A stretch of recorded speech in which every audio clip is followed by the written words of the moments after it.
నమస్తే అండి, ఎలా ఉన్నారు అందరూ? బాగున్నారా? మీ అందరికీ అమ్మవారి ఆశీస్సులు ఎల్లప్పుడూ ఉండాలని కోరుకుంటూ ఈ రోజున తమలపాకుతో ఒక అద్భుతమైన పరిహారాన్ని అయితే తెలుసుకోబోతున్నాం. ఇది చాలా శక్తివంతమైన తేలికైన సిద్ధి పరిహారం. సిద్ధి పరిహారం అంటే ఏంటంటే నమ్మకం విశ్వాసంతో చేస్తే ఖచ్చితంగా ఫలితం వచ్చి తీరుతుందని అర్థం. మరి ఈ పరిహారాన్ని ఎందుకు చేయాలి, ఎలాంటి పరిస్థితులు ఉన్నవారు చేసుకోవాలి, ఏంటి, ఇవన్నీ కూడా ప్రతి ఒక్కటి కూడా చెప్తానండి. అర్థం చేసుకుని నమ్మకం పెట్టుకొని పరిహారం చేయండి. చాలామంది అంటూ ఉంటారు, మా జీవితం రాత్రికి రాత్రే మారితే బాగుంటుంది అని అనుకుంటూ ఉంటారు. ఇలాంటి పరిహారాలు రాత్రికి రాత్రే జీవితాన్ని మార్చేస్తాయి. మీరు కోరుకున్న ప్రతి ఒక్క కోరిక నెరవేరే మార్గాలను చూపిస్తాయి, అవి నెరవేరుతాయి కూడా. ఈ పరిహారాన్ని చేయడం వల్ల మీ మనసులో అనుకున్న ప్రతి ఒక్క కోరిక నెరవేరుతుంది. మీ మనసులో ఏది కోరుకుంటే అది జరుగుతుంది. మిమ్మల్ని వెంటాడుతున్న దౌర్భాగ్యం తొలగిపోయి దాని నుంచి మీరు బయటపడతారు. దౌర్భాగ్యం ఉన్నప్పుడు సరైన ఆలోచనలు ఉండవు. ఇంకా ఈ పరిహారం చేసుకోవడం వల్ల అదృష్టం కలిసి వస్తుంది. చాలా వరకు ప్రకృతి సహాయం చేసినప్పుడు మాత్రమే ఫలితాన్ని మనం పొందుతాం.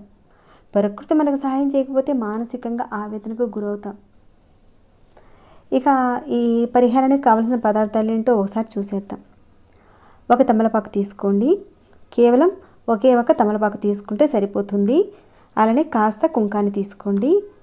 ఇక దీంతో పాటు ఒక పుల్ల తీసుకోండి, ఏదో ఒక పుల్ల తీసుకోండి. అలానే ఒక వైట్ పేపర్ తీసుకోండి. ఇది చాలా తేలికైన పరిహారం, పెద్దగా ఖర్చు లేని పరిహారం. ఈ పరిహారాన్ని చేసుకోవడం వల్ల నెగిటివ్ ఎనర్జీ ఏదైనా మిమ్మల్ని ఇబ్బంది పెడుతుంటే ఆ నెగిటివ్ ఎనర్జీ తొలగిపోయి పాజిటివ్ ఎనర్జీ అనేది మీకు పెరుగుతుంది. దానివల్ల మీ ఆలోచన విధానంలో మార్పు వస్తుంది. మీరు ఏ పని చేసినా కానీ దానిలో విజయం సాధించడానికి మార్గాలు మీకు తెలుస్తాయి. ఇక ఈ పరిహారాన్ని ఎలా చేయాలనేది మొదలుపెట్టే ముందు ఒక చిన్న రిక్వెస్ట్ అండి మీ అందరికీ. వీడియోకి అయితే లైక్ ఇవ్వడం మర్చిపోకండి. మీ లైక్సే మన ఛానల్కి సపోర్ట్ ఇస్తుంది, ముందుకెళ్తుంది. మీలానే ఇప్పుడు చెప్పుకున్న సమస్యలు ఉన్న వారికి వీడియో చేరుతుంది. ఒక రకంగా వారి సమస్యల్ని మీరు తీర్చిన వారు కూడా అవుతారండి. వీలైతే షేర్ చేయండి. మన సనాతన ధర్మంలోని మరిన్ని విషయాలు తెలుసుకోవాలనుకున్న, ఆచరించాలనుకున్న మన ఛానల్ సబ్స్క్రైబ్ కండి. ఇక ఈ పరిహారాన్ని ఎలా చేయాలి, నియమాలేంటి, ఇవన్నీ కూడా ఇక మనం తెలుసుకుందాం. ఈ పరిహారాన్ని అయితే ఆడవారైనా మగవారైనా చేసుకోవచ్చు. ఇంకా చెప్పుకోవాలంటే ఆడవారు నెలసరి సమయంలో చేసుకునే వెసులుబాటు అయితే ఉందండి. ఇక ఎలాంటి నియమ నిబంధనలు అంటూ ఏమీ లేవు. ఇక్కడ మతము, జాతి, కులము అలాంటిది ఏదీ లేదండి. ఈ పరిహారం విషయంలో చక్కగా ప్రతి ఒక్కరు కూడా చేసుకోవచ్చు. పదార్థంతో చేయగలిగే దానిని దేన్నైనా సరే మీరు ప్రయత్నం చేయొచ్చు. మేము మతంలో ఉన్నామండి, మాకు ఇష్టం లేదంటే నేనేం చెప్పలేనండి, అది మీ ఇష్టం. మన సనాతన ధర్మం నుంచి అన్నీ కూడా వచ్చినవేనండి. మీరు మన ధర్మాన్ని ఆచరించగలిగితే, దానిలో ఉన్న ధర్మాన్ని మనం పట్టుకుంటే జీవితం మనకి అనుకూలంగా మారుతుంది. ఎప్పుడైతే ఒక దాంట్లో మనం ఇరుక్కుపోతామో దాని నుంచి ఇక మనం బయటకు రాలేం. ఇలాంటి విషయాలని మన పెద్దవాళ్ళు చాలా వరకు చెబుతూ ఉంటారు. సనాతన ధర్మంలో మనం ఋషులు మన జీవితాన్ని మార్చడానికి ఎన్నో అద్భుతమైన పరిహారాలు చెప్పారు. మనం నమ్మి చేసినప్పుడు ఫలితాలు వస్తాయి. ఇక ఈ పరిహారాన్ని అయితే ఎవరైనా చేసుకోవచ్చు. ఏ రోజు నుంచి అయినా సరే ఈ పరిహారాన్ని మీరు మొదలు పెట్టచ్చు. మీరు రాత్రి పడుకునే ముందు చేయాలి ఈ పరిహారాన్ని. కాళ్ళు, చేతులు, మొహం కడుక్కొని ఈ పరిహారం చేయాలి. ఇక ఇక్కడ పరిహారం విషయంలో ఉపయోగించవలసిన పదార్థాలు ముందే చెప్పాను కదండి. వాటన్నిటిని కూడా మీరు ముందుగానే రెడీ చేసి ఉంచుకోండి. దీంట్లో ఏ ఒక్కటి కూడా తగ్గకుండా అన్నీ కరెక్ట్గా పెట్టుకొని చేయండి. వేరే విధంగా చేస్తే అయితే ఫలితాలు అయితే రావు. ఇక మీ పనులన్నీ కూడా పూర్తయిపోయిన తర్వాత మీరు పడుకునే ముందు పరిహారాన్ని చేయాలి. వీడియోని అయితే పూర్తిగా చూడండి. ఒకవేళ మీరు ఒకసారి చూసారు, అర్థం కాకపోతే మరొకసారి చూసి అర్థం చేసుకోండి. అలానే కొందరైతే అన్ని పరిహారాలను చూస్తారు, చేయాలనుకుంటారు, కానీ ఏ పరిహారం చేయాలో అర్థం కాక సరిగ్గా చేసుకునే వారు కూడా ఉంటారు. ఇదంతా మన మనసుకు సంబంధించింది ఉంటుంది. మనసుకు సంబంధించిన పరిహారాలు కూడా చెప్పానండి.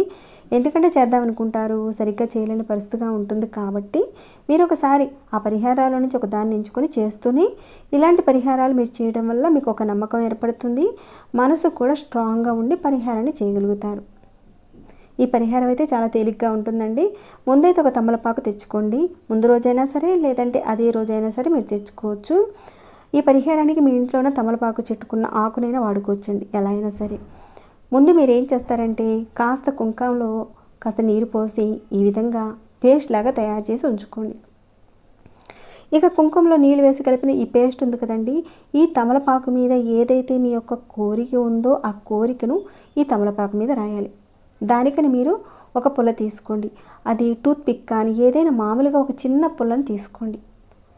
ఈ పుల్లతో ఈ విధంగా తమలపాకు మీద నాకు ఇల్లు కావాలి, నాకు ధనం కావాలి, నేను కారు కొనుక్కోవాలి, ఉద్యోగం నాకు రావాలి, వివాహం కావాలి, ప్రమోషన్స్ కావాలి, ఇలాంటిది ఏదైనా ఒకే ఒక్క కోరికను, కేవలం ఒకే ఒక్క కోరికను ఆ తమలపాకు మీద ఈ విధంగా పుల్లతో కుంకాన్ని తీసుకొని ఆ తమలపాకు మీద రాయండి. ఇక్కడ పుల్లతో చేసేది కాబట్టి ఓపికగా రాయండి, బాగానే వస్తుందండి. ఇలా మీరు రాసేసిన తర్వాత ఈ తమలపాకుని ఈ వైట్ పేపర్ ఉంది కదండి, ఈ విధంగా పెట్టి దీని మీద పెట్టండి తమలపాకుని. ఇలా పెట్టేసిన తర్వాత దీనిని మడత పెట్టాలి. అది ఎలా మడత పెట్టాలో చూపిస్తాను. ఇక్కడ ఈ కొన ఉంది కదండి, ఈ కొన నుంచి మరో వైపుకి మీరు మడుచుకోవాలి. ఈ విధంగా మన వైపుకి మడచాలన్నమాట. ఈ విధంగా మడిచిన తర్వాత దీన్ని ఏం చేస్తారంటే మీరు పడుకునే దిండు కింద పెట్టుకోవాలి. మీ యొక్క కోరిక రాశారు, పేపర్ మీద పెట్టారు, మడత పెట్టారు, మీరు పడుకునే దిండు కింద పెట్టాలి. తర్వాతకి మీరు చక్కగా నిద్రపోండి. తర్వాత మీరు ఉదయాన్నే లేచి మీ యొక్క స్నానద కార్యక్రమాలన్నీ కూడా ముగించుకున్న తర్వాత ఆ దిండు కింద పెట్టిన తమలపాకుని మీకు దగ్గరలో ఎక్కడైనా పారే నీరుంటే పారే నీటిలో వేసేయండి. లేదంటే చెట్టు కింద కాస్త మట్టి తీసి మట్టిలో పెట్టేస్తే కాస్త మీరు పైన మట్టి వేసేసి పెట్టేసేయండి. ఈ విధంగా మీరు పరిహారాన్ని వరుసగా 7 రోజుల పాటు చేయాలి. గ్యాప్ అనేది రాకుండా 7 రోజుల పాటు కంటిన్యూగా చేయాలి. ఒకవేళ మధ్యలో గ్యాప్ వచ్చిందనుకోండి, మళ్ళీ మొదటి నుంచి మీరు మొదలు పెట్టాల్సిందే. ప్రతిరోజు ఇప్పుడు నేను చెప్పిన విధంగా తమలపాకు మీద కోరిక రాస్తారు. మొదటి రోజు ఏదైతే ఒక కోరిక రాస్తారో అదే కోరికను మీరు ప్రతిరోజు మీరు రాయాలి. ఈ విధంగా కోరిక రాస్తారు, పేపర్ మీద పెడతారు, ఆ దిండు కింద పెడతారు. తర్వాత ఉదయాన్నే మీరు తీసుకువెళ్ళి నీటిలో కలపడం, లేదంటే ఎక్కడైనా చెట్టు మొదట్లో కాస్త మట్టి తీసి పెట్టడం కానీ చేయండి. దీనంతా మీరు 2వ రోజున ఉదయాన్నే స్నాన కార్యక్రమాలు చేసుకున్న తర్వాతని వెంటనే మీరు దానంతా తీసుకువెళ్ళి ఎక్కడైనా పారే నీటిలో కానీ లేదంటే చెట్టు మొదట్లో పెట్టేయండి. లేదండి మీరు కొందరు అనొచ్చు, మాకు సాయంత్రం కుదురుతుందండి, సాయంత్రం తీసుకువెళ్ళి మేము పెడతాము, మాకు లేదంటే మేము ఉదయం తీసుకువెళ్ళి పెట్టడం అనేది మర్చిపోయామండి, కాబట్టి మేము సాయంత్రం చేయొచ్చు అని మాత్రం అడగండి. మీరు రాత్రి తమలపాకును పెట్టుకొని నిద్రపోయిన తర్వాత నెక్స్ట్ డే స్నానద కార్యక్రమాలు చేసుకొని వెంటనే దాన్ని తీసుకువెళ్ళి ఏదైనా చెట్టు మొదట్లో కానీ లేదంటే పారే నీటిలో కానీ వేసేయండి. ఇలా మీరు వరుసగా 7 రోజుల పాటు చేస్తారు. ఏదో ఒక కోరిక కోరుకున్నారు, ఆ కోరికను ప్రతిరోజు రాస్తున్నారు, తల కింద పెట్టుకుంటున్నారు, ఇలా చేస్తున్నారు. 7 రోజుల పాటు మీరు కంప్లీట్ చేసేసారు. ఇలా చేయడం వల్ల మీకు ఒక శక్తిని ఇస్తుంది. ఇలా మీరు ఎన్నిసార్లు చేశారు? ఒక 1 వీక్ వరకు చేశారు.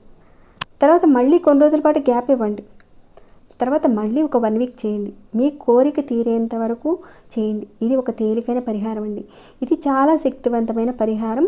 మీ యొక్క సంకల్ప స్థితి అనేది కరెక్ట్గా ఉంటే ఖచ్చితంగా చాలా ఫాస్ట్గా రిజల్ట్ ఉంటుంది. కొందరికి వారం రోజుల్లోనే ఫలితం వచ్చే అవకాశం ఉంటుంది. ఒక వారం చేశారు మీరు, మీకు రిజల్ట్ రాకపోతే డిసప్పాయింట్ కాకండి. మరొక వారం ప్రయత్నం చేయండి, తప్పకుండా మంచి ఫలితాలను చూస్తారండి. తప్పకుండా చేసుకోండి. మీకు వచ్చిన మార్పుల్ని ఫలితాలను నాతో షేర్ చేసుకోవడం మర్చిపోకండి. ఇక వీడియోని అయితే ఇంతటితో ముగిస్తున్నాను. ఇంకా లైక్ చేయని వారు ఉంటే ఒక లైక్ ఇవ్వండి. సబ్స్క్రైబ్ కాని వారు ఛానల్ సబ్స్క్రైబ్ చేసుకొని ప్రతిరోజు మన ఛానల్ నుంచి వచ్చే వీడియోస్ని వాచ్ చేస్తూ ఉండండి.